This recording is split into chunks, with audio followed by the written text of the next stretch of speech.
I've talked extensively about the BSP controllers on this channel. The BSP D3, D8 Pro, D9, D10, and there's a lot more that I never even mentioned. A BSP has been striking gold with their controllers because of the value and the features that they pack, but there were words saying that they were done with the BSP-D lines of products, those telescopic controllers, and it seems it's true because today I have what seems to be their first entry and their new lines of product, the N01. If you've seen my latest tier list where I've pinned 20 different controllers together, you'll know that I've mentioned the N01 and the N02 at the end of the video. And today we're going to have a look at the N01. The N02 won't be before 2025. And I'm not going to lie, they're taking a few steps back with this controller, but they're taking a lot of steps forward, some that we've never seen in any other telescopic controllers. Let's talk about it. I bought this with my own money, by the way. Here we have the box, pretty simple, pretty straightforward. It came up pretty beaten as well. So let's go ahead and open it. Pretty simple. And there were a USB-C to USB-A cable somewhere in there. I don't know where I put it. They also included that in the package. Much like other BSP products, the moment you pick it up, it feels cheaper in quality, but they've proven over time that while it may feel cheap, they pack a lot of value and features in their products. But you know, the price for this one, which is about $20 is pretty much the same price that I paid for the D3, I want to say maybe 10 months ago, give or take. And already this is way better in terms of quality and feel than what the D3 was. Now, another big change with this controller is they seem to be moving away from the Bluetooth approach. So this is a fully wired controller. And it has some pros and it has some cons. So let's talk about the feel. The ergonomics are decent. I kind of like they're going for something very different in terms of shape. The thing that I find impressive with this design is they managed to keep a compact, I mean, it's not necessarily compact in the width, but at least with the controllers themselves, they're keeping a compact, pocketable, small form factor, but without giving you vertically inlined sets of buttons and sticks. So you'll notice that they're a little off to the side, which is often preferred for ergonomics for your thumbs. You have membrane face buttons. They're decent, pretty snappy, not the quietest, not the loudest either, but you definitely hear them. So if you don't like a button yet you hear, you might not like these ones as much. They have this kind of frosted finish on the top and they're backlit, which we'll see when we powered them up. The D-pad is also membrane, same kind of membrane that we have here, so it feels really nice for a D-pad. The one problem is the corners are pretty steep at the edges. For me, that would most likely be a D-pad I end up using gloves with. And we have the turbo button, which is tactile, select start, which are both tactile. We have the power button, which is membrane.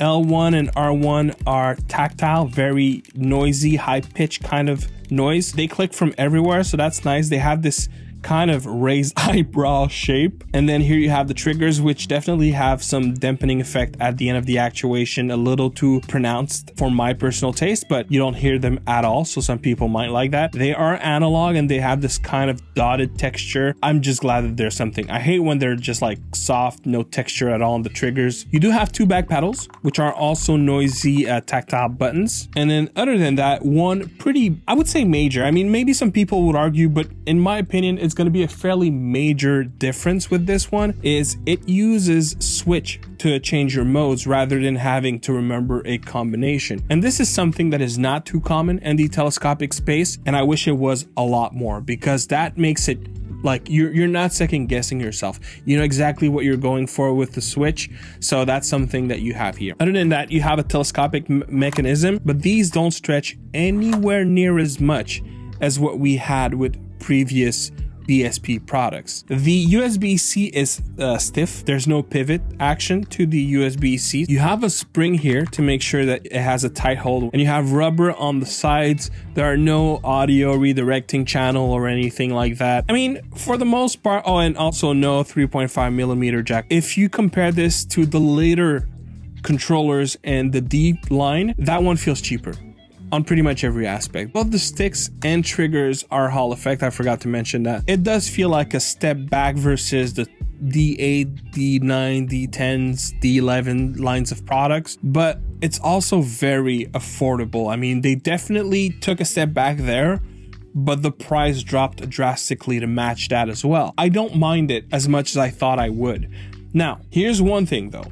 This controller does not have any sort of Bluetooth antenna like we're starting to see with a lot of controllers. So one thing that you might have issue with, but not so much anymore, is compatibility. Now here's the thing that's interesting. I talked about that recently in one of my videos where I noticed while filming that Apple must have had some changes with their MFI program, because it dawned on me that the Nintendo Switch Pro controller is now supported wired, which was not the case before, and so is the Xbox controller. And funny enough, I had tested that about a week ago after a recommendation from a viewer, and it wasn't working for me, but it's definitely working here. Right now, I'm on the V3 mode. The V3 mode is the one that you would be using on Android to do your mappings, so obviously that's not going to work here.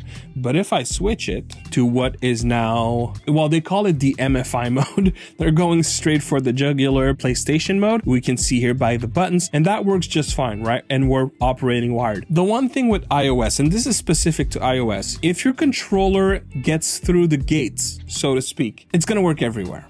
So you're just gonna have support, it's just gonna work. So I can play Dead Cell just fine if I wanted. And again, this is gonna give us the layout of the PlayStation controller. And if you look at the buttons now that the backlight has opened, you'll notice that this is the layout that we have, you know, X, circle, square, triangle, but right next to it, which is a little bit smaller, you also have the letters. Now the PlayStation controller was always working since long ago. Was it iOS 13, I think, where Apple announced official controller support. The other ones, you could use them Bluetooth, but you were not able to use them wired. Now you can, and I'll show you in a second, just after showing you that, and I don't know if you're gonna hear it, there is rumble in this controller.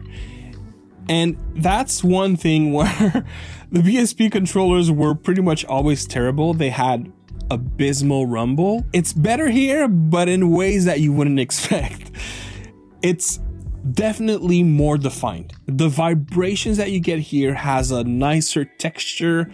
You feel it better. There's more graduality, whereas before it felt like just that one monotone kind of vibration experience. Here it's better, but it's also very noisy. You know, it's a compromise I'm willing to accept, because ultimately, if that means I can just shield the noise from the rumble with a pair of headphones, then that's fine. And it's not like the previous versions were silent or anything. They were noisy as well, but that one is a different pitch of noisy, so it's just different. But they definitely improved the quality of the rumble. Like, I can feel my engine better here, but again, it's noisier. Now back to what I was saying with the modes. If I switch it to the last mode, which is X input, and you'll notice that the light matches by going with the green, it works as well. That is new. That was not working before with iOS. So this is a very welcome change. The one issue with that we have when specifically using on iOS is because you're using the wired method, you have, at least at this point in time, no access to a proprietary app to modify the controller in any capacity. While it is awesome that this means even some controllers that wouldn't work before will now work on iOS, because we now have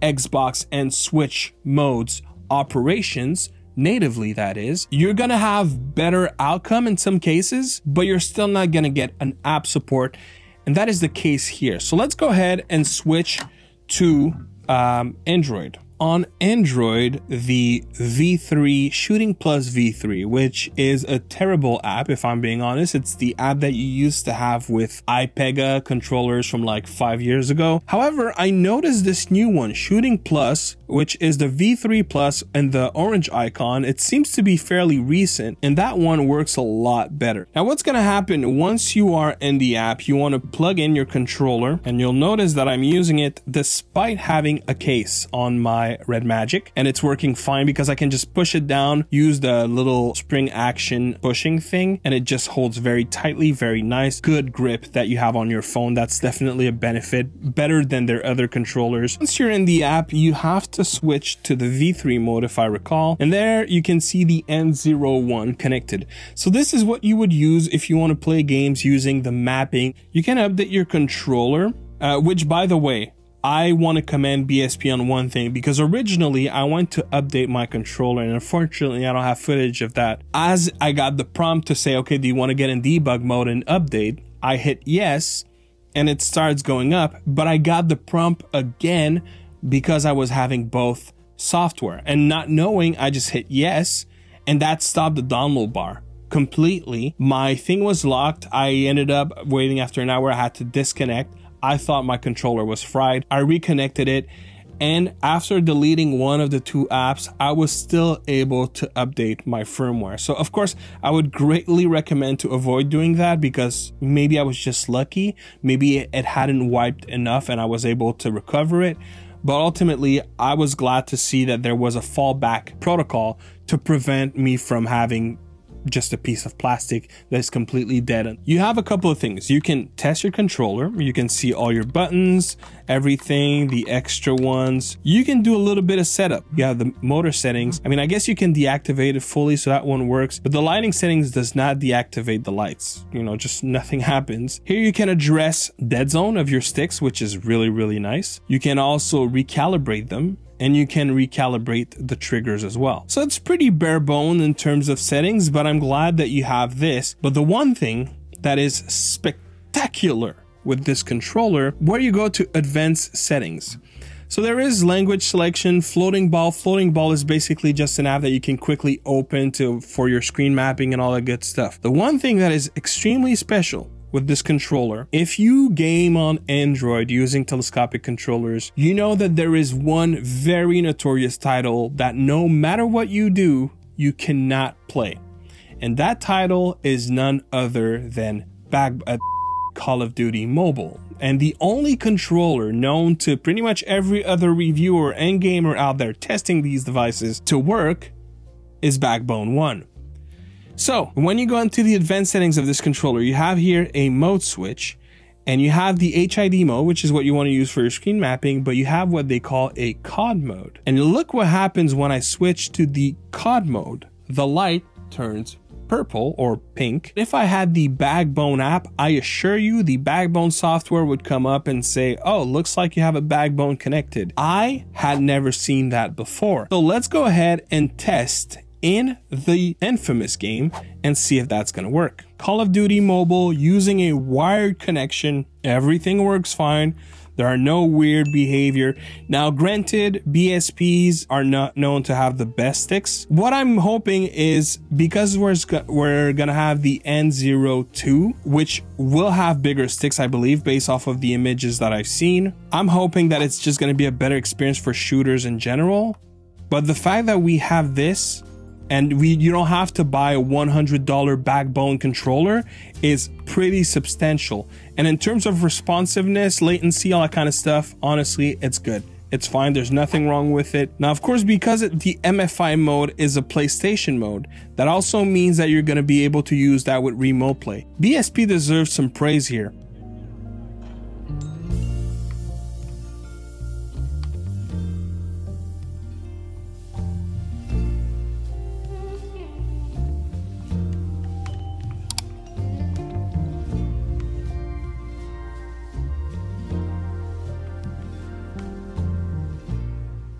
Oh wow, that was terrible. I kind of got sucked into the game. I'm not even gonna lie. It's so good. 5 minutes later. Right, so I wasn't sure if that was gonna work, because Backbone does have a version of their controller that will work, the PlayStation Edition one, but I guess they're not spoofed as that. They're really spoofed as a regular Backbone, which is fine by me. I mean, no problems there. But if I switch to the MFI mode, logically speaking, that should work just fine. And there you have it. I'm able to play just fine my PS5 Remote play with this controller. This officially makes it the most compatible across the board wired controller that we've seen on the telescopic market. For BSP to bring this to market for 20 USD blows my mind. It's such a great value, and this is what they do best. Is it the controller that's going to feel the most quality? No. It holds very nicely on your controller. It has a wide, super deep gap to be able to fit a lot of phones despite having a case. It's going to work on iOS, and the reality is, in terms of the software, you're not really gonna need it on iOS. You're gonna need it when you're on Android for that Backbone mode, but you're not gonna need it anywhere else. So does it really matter that you don't have it? not so much. And the fact that it has a big opening, I know some of you are going to be like, well, there's no cooling solution. I agree, there's no cooling solution, but at least your controller is not closed off. You actually have a decent opening there. If the N02 has a cooler version, it's not even out yet. It's going to be out in early 2025. By the way, this button can operate as your home button. I forgot to mention that. The market changes so fast right now, and that's kind of where my mind is going these past couple of days. Don't get me wrong. I understand the value in spending $80, $100 in some much better controllers like the Galileo G8 Plus. I totally get it. And if I had to choose, that's what I would use. But I'm looking at this and I'm thinking of how quickly the market is constantly changing. It's just been a year that the Galileo G8 released. How many amazing controllers have we seen on the market since? You have the 8-bit Dota that is right around the corner, the G8 Plus, the Easy SMX M15, the Match Night that I just reviewed, the BSP D8 Pro, D9, D10s, like so many options. Do you need to spend more than 20 bucks? I mean, if it's really just for your phone, like the one thing I can say maybe some people will miss is that it doesn't have the 3.5mm jack. That I get. But for everything else, I mean, it's really, really, really hard to beat. Like, it is a straight through and across directly to your phone to operate your games. Thank you very much for watching, guys. As always, please consider doing all the YouTube stuff. Let me know how you feel about the BSP-N01. And as always, I'll see you on the next one. Peace.